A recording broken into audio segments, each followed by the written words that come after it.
천상의 삶을 지상의 삶으로, 천상의 삶을 지상의 삶으로라는 제목으로 말씀 전하겠습니다.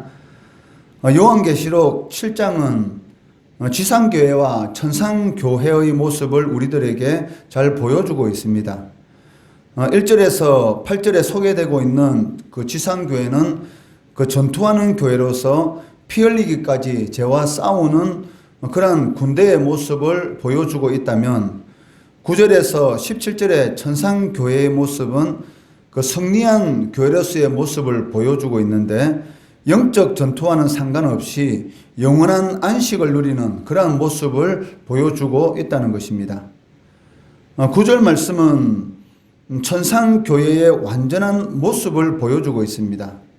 이는 동시에 그 땅에 있는 지상교회는 불완전하다라는 것을 신자들에게 암시하고 있다는 것이죠. 천상교회는 완전한 그러한 안식의 상태의 모습을 우리들에게 보여주고 있는데, 이것은 지상에 있는 교회가 불완전하다라는 것을 동시에 우리들에게 보여주고 있다는 것입니다.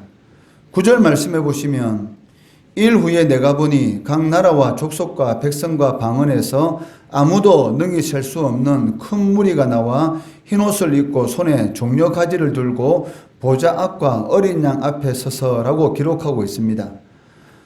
9절 말씀해 보시면 그 손에 종려 가지를 들고 보좌 앞과 어린 양 앞에 서 있다라고 기록되어 있는데, 그 이 말씀은 예수님께서 나귀 새끼를 타고 예루살렘 성을 입성하던 그런 모습을 우리들에게 상기시키고 있습니다.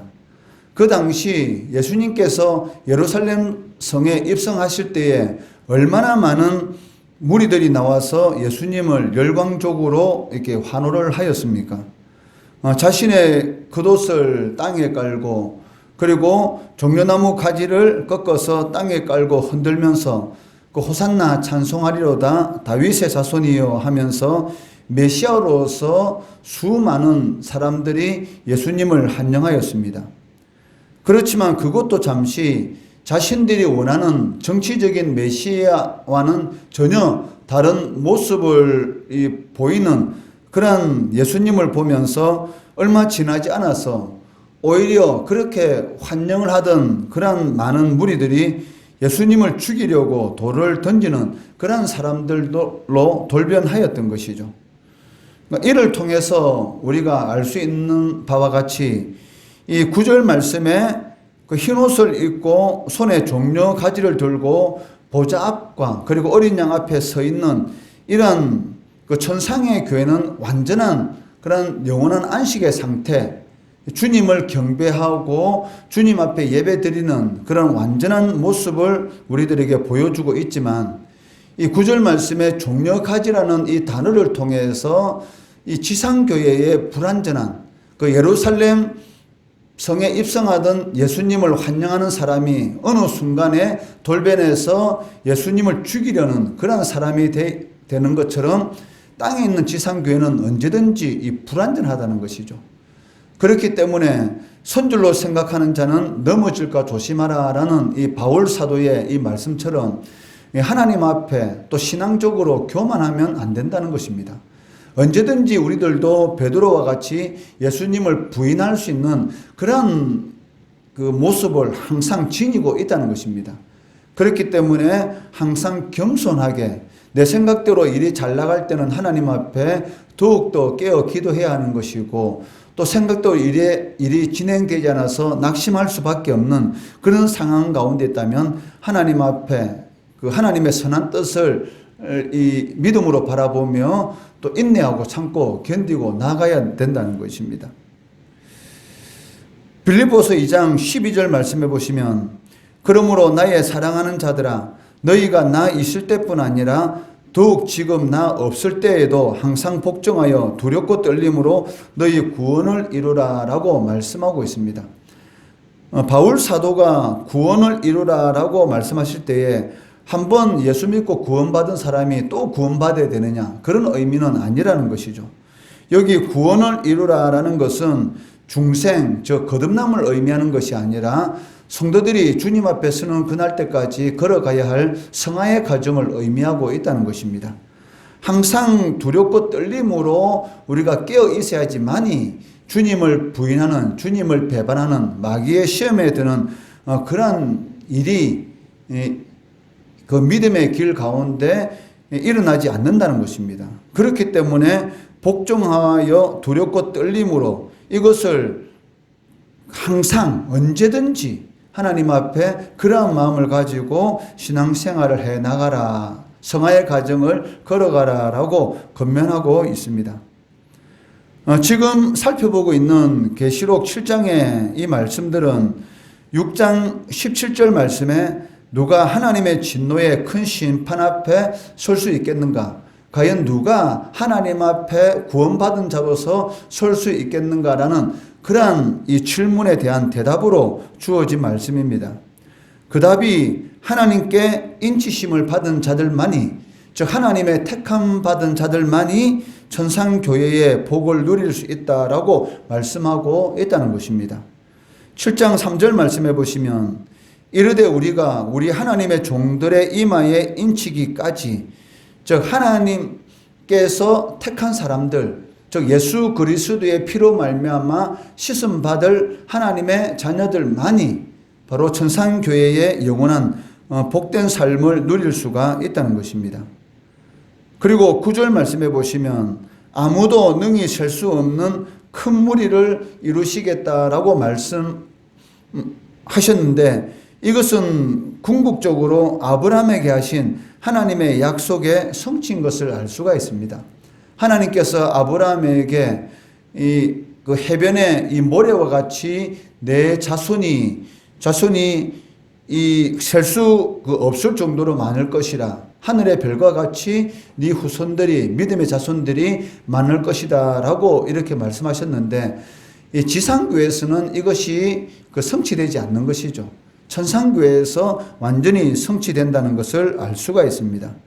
그렇기 때문에 그 9절 아무도 능히 셀 수 없는 큰 무리라고 이렇게 말씀하실 때에 이 9절의 말씀은 바로 아브라함께서 하나님께 약속하신 그러한 성취다라고 볼 수가 있다는 것입니다. 14절 말씀에서는 이처럼 영원한 안식을 누릴 수 있는 성리한 교회가 되기 위한 조건이 무엇인가를 우리들에게 보여주고 있습니다. 14절 말씀해 보시면 내가 말하기를 내 주여 당신이 아시나이다 하니 그가 나에게 이르되 이는 큰 환난에서 나오는 자들인데 어린 양의 피에 그 옷을 씻어 희게 하였느니라 라고 말씀하고 있습니다. 누가 과연 천상교회의 복된 삶을 살 수 있는가? 그 두 가지 조건이 있는데, 첫 번째는 어린 양의 피로 그 옷을 씻어 희게 해야 한다는 것입니다. 이것은 그 믿음이 없이는 하나님을 기쁘시게 할 수가 없고, 그리고 오직 믿음으로 말미암아 우리가 구원을 받는다라는 그러한 말과 그 일맥상통하는 그런 의미를 가지고 있는데, 바로 예수님께서 나의 모든 저 허물을 대신해서 십자가에 못 박혀 죽으심으로 인해서 나의 모든 죄의 형벌에 대한 값을 치루었다라는 것을 입으로 고백하고 마음으로 믿는 자들, 이러한 자들에게 하나님께서는 바로 이 천상교회의 영원한 그 복된 삶을 살 수 있는 그러한 은혜를 베풀어 주신다는 것이죠. 이것을 어린 양의 피로 그 옷을 씻어 희게 하였다라고 말씀하고 있다는 것입니다. 즉 이 믿음, 예수 그리스도의 십자가의 보혈 은혜가 나의 모든 죄의 값을 치루었다. 사망의 형벌을 대신 치루었기 때문에 내가 그것을 믿음으로 말미암아 구원을 받게 되었다라는 이러한 그 확신, 이것이 바로 그 옷을 희게 하였다라는 그러한 의미인 것입니다. 그리고 두 번째 조건은 큰 환난에서 이겨야 한다는 것입니다. 이것을 우리가 이미 살펴봤지만 죄와 싸우되 죽기까지 싸워야 하는 성도의 길인 것이고, 죽도록 충성하라. 그러니까 죽는 그 순간까지 하나님 앞에 신실함을 지켜야 하는 것, 이것이 바로 성도의 길인데, 이러한 큰 환난에서 이겨야 한다는 것입니다. 여기 큰 환난이라는 것은 예수님의 이 초림과 재림 사이에 지상에 있는 모든 교회가 겪게 되는, 저 세상에 있으면서 겪게 되는 모든 상황들을 그 총체적으로 표현한 것이다라고 할 수가 있을 것입니다. 이것은 그 계시록 6장에 기록되어 있는 그 봉인된 책의 떼어질 때마다 발생하는 그러한 그 하나님의 진노의 심판이 있었지 않습니까?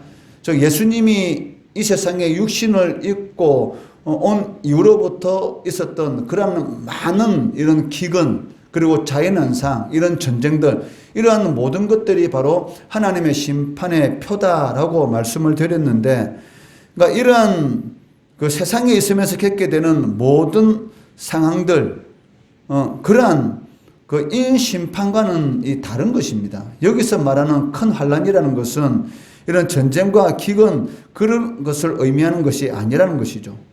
물론 전쟁이 일어나고 기근들의 이런 환경적인 그러한 요인들에 의해서도 신자들도 이 고통을 받게 되는 것이죠. 그렇지만 그 14절에서 말하는 큰 환란을 그 이긴 자들, 이런 자들이 천상교회의 이런 영원한 복된 삶을 살게 되는데, 여기서 말하는 이 큰 환란이라는 것은 그 사탄과 영적인 전쟁, 즉 사탄의 배후에서 역사하는 그 통치자들, 그리고 권세들, 그리고 이 어둠의 세상 주관자들, 악의 영들과의 영적인 그런 전투를 의미하고 있다는 것이죠.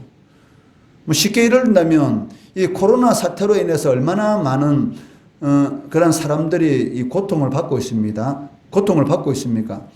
그중 가운데서도 특히 이 교회가 많은 그런 어려움을 겪고 있지 않습니까?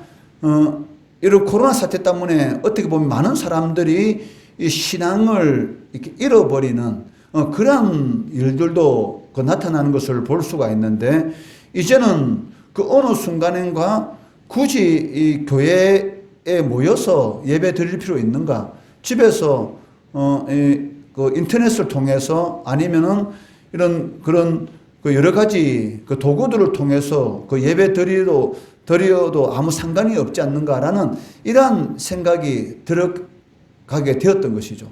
그러니까 이제는 모임을 피하는, 그러니까 이미 하나님께서 경고를 하셨습니다. 말세 때가 가까우면 가까울수록 모임을 피하는 사단의 계기가 강력하게 나타나게 되는데, 이 사단의 계계에 사람들이 편성을 하게 된다는 것이죠. 그러니까 육신의 이 편안함, 그러니까 이 마귀가 오늘날 그 이 세상에서 성도들을 미혹하는 그 방법 중에 한 가지가 무엇이냐면 이 편안함입니다.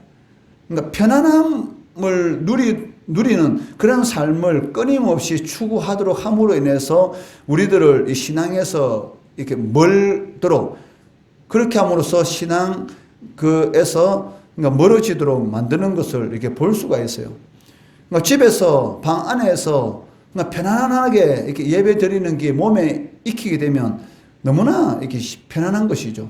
그것에 육신이 습관이 들게 되면 이제는 나와서 예배 드리는 것이 할 수 없는 그런 상황으로 흘러가게 된다는 것이죠.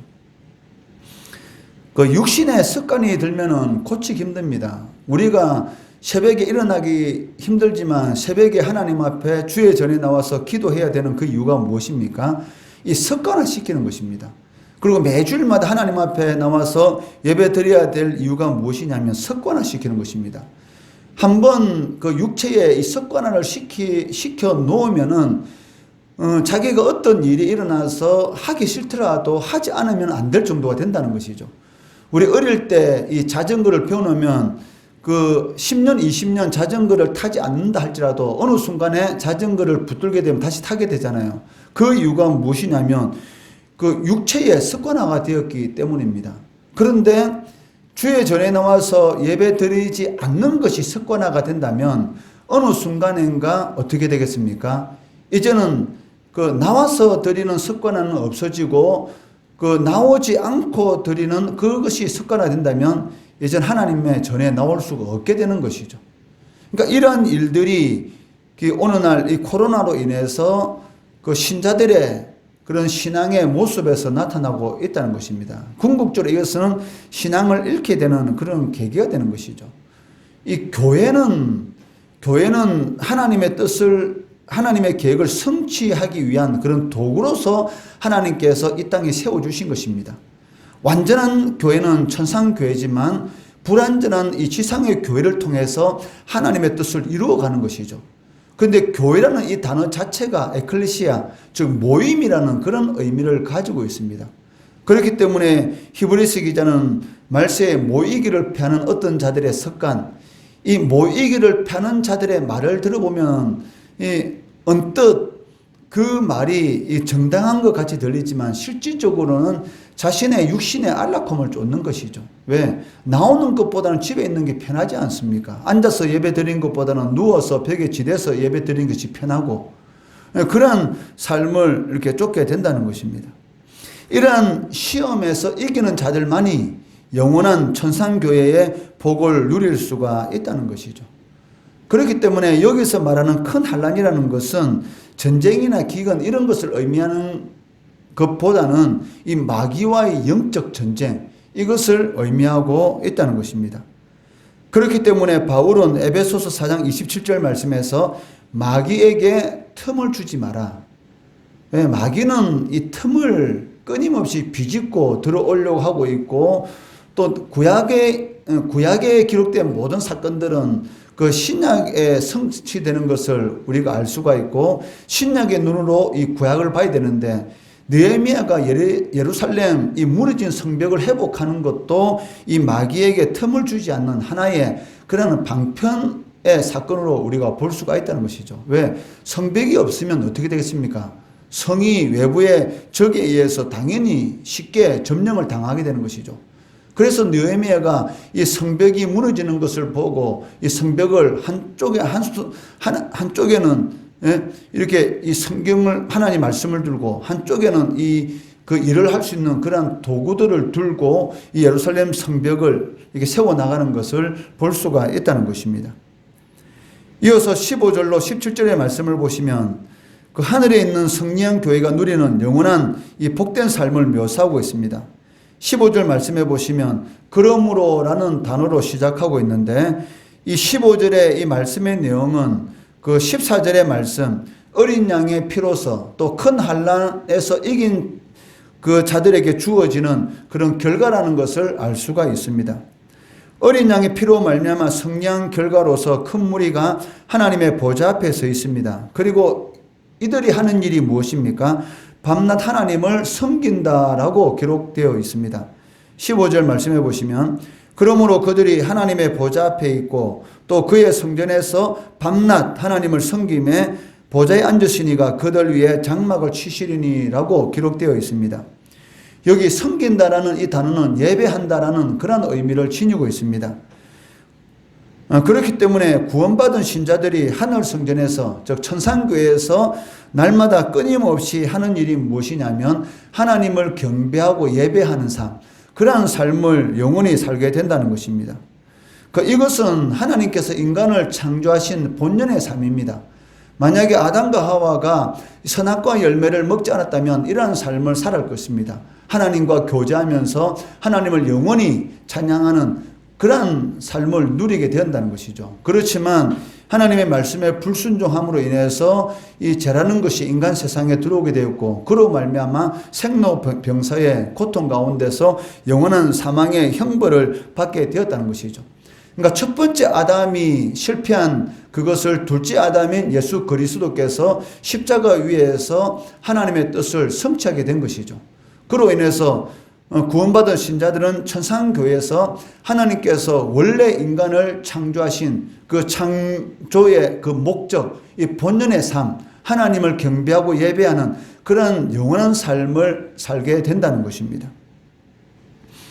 하지만 15절의 말씀은 단순히 천상의 삶에 대해서만 말씀하는 것이 아니라 지상에서 신자들이 살아가는 데 있어서 하나님의 보호하심과 그리고 채우심을 경험할 수 있는 그런 조건에 대해서도 우리에게 가르쳐주고 있다는 것입니다. 즉 천상교회에서 구원받은 신자들이 누리는 그런 은혜를 지상의 교회에서 누릴 수 있는 그런 조건이 무엇인가를 우리들에게 가르쳐주고 있다는 것입니다. 15절 하반절에 보시면 보좌에 앉으시니가 그들 위에 장막을 치시리니라고 기록되어 있습니다. 이 말씀은 출애굽한 이스라엘 백성들의 광야 생활을 우리들에게 연상시키고 있습니다. 광야는 인간이 도저히 살아갈 수가 없습니다. 낮에는 40도 이상의 열기 가운데서 사람이 1시간만 그 광야에 서 있으면 일사병으로 죽습니다. 그리고 밤에는 그 영하의 날씨로 떨어지기 때문에 사람이 얼어 죽을 수밖에 없습니다. 그리고 물도 없고 그리고 많은 사람을 죽일 수 있는 그러한 이런 곤충들과 그러한 맹수들이 있기 때문에 광야는 도저히 인간이 살아갈 수 없는 그러한 곳입니다. 그런데 어떻게 이스라엘 백성들이 광야에서 40년 동안 살아남을 수가 있었겠습니까? 그것은 바로 하나님이 구름 기둥과 불 기둥으로 이스라엘 백성들 위에 장막을 쳐주시고 그리고 때때라 필요한 모든 것들을 하나님께서 공급해 주셨기 때문에 그것이 가능하였던 것입니다. 이스라엘 백성들의 힘과 노력이 아닙니다. 우리가 신앙생활 하는 것, 우리가 하나님 앞에 아무리 많은 봉사와 헌신을 했다 할지라도 그것은 우리의 힘과 노력이 아닙니다. 하나님께서 헌신할 수 있는 그런 마음을 주셨고 그 마음에 따라서 우리가 헌신했는데 또 그것을 하나님께서 보시고 기뻐하시고 우리에게 상을 주시는 것이죠. 신명기 8장 4절 말씀해 보시면 이 40년 동안 내 의복이 헤어지지 아니하였고 내 발이 부르트지 아니하였다. 어떻게 옷이 40년 동안 헤어지지 않을 수 있었겠습니까?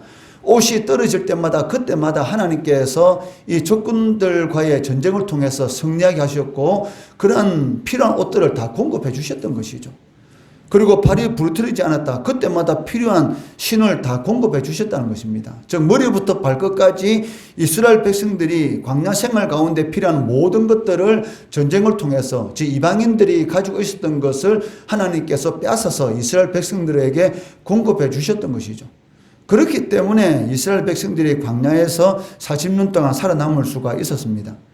이 신명기 8장 4절의 말씀이 오늘 16절 말씀에 기록되어 있다는 것이죠.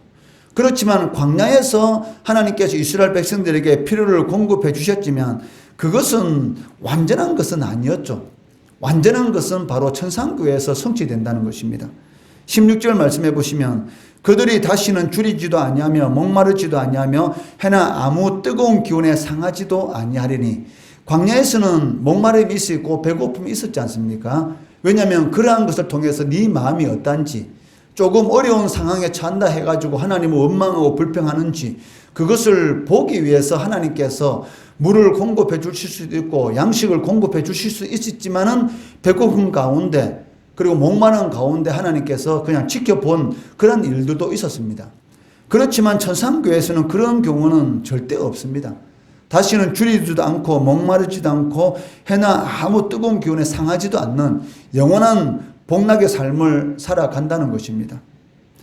이러한 천상의 삶 그리고 지상의 삶 속에서도 천상교회에서 누릴 수 있는 그런 은혜를 우리가 지상에서도 누릴 수가 있다는 것이죠. 물론 그런 은혜는 완전한 것은 아니지만 순간순간 그런 천상교회의 그런 복락의 삶을 땅에서도 누릴 수가 있는데 그 누릴 수 있는 그 조건, 그 계기가 무엇이냐면 17절 말씀에서 제공하고 있습니다.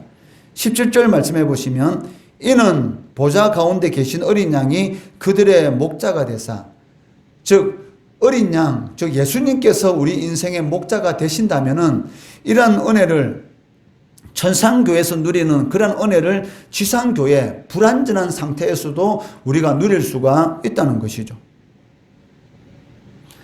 그래서 히브리서 기자는 믿음이 없이는 하나님을 기쁘시게 하지 못한다. 즉 이러한 은혜를 분명히 누릴 수가 있는데 그 누리는 통로가 무엇입니까? 바로 믿음. 즉 예수 그리스도를 향한 신자들의 믿음이라는 것이죠. 즉 주님만이 내 인생의 주인이시고 목자시다 라는 이 믿음이 우리를 그런 은혜의 길로 이끌어 간다는 것입니다. 다윗의 삶을 한마디로 표현한다면 시편 23편의 말씀입니다. 여호와는 나의 목자시니 내게 부족함이 없으리로다. 사망의 음침한 골짜기 있을지라도 두려워하지 않는 광야의 그런 태양빛 그리고 저녁에 그런 이 죽을 것 같은 그런 이런 냉기, 그리고 많은 이런 환란과 같은 그런 광야의 그런 삶 가운데서도 두려워하지 않을 수 있는 그 힘이 어디에 있습니까? 바로 주께서 나와 함께 하십니다.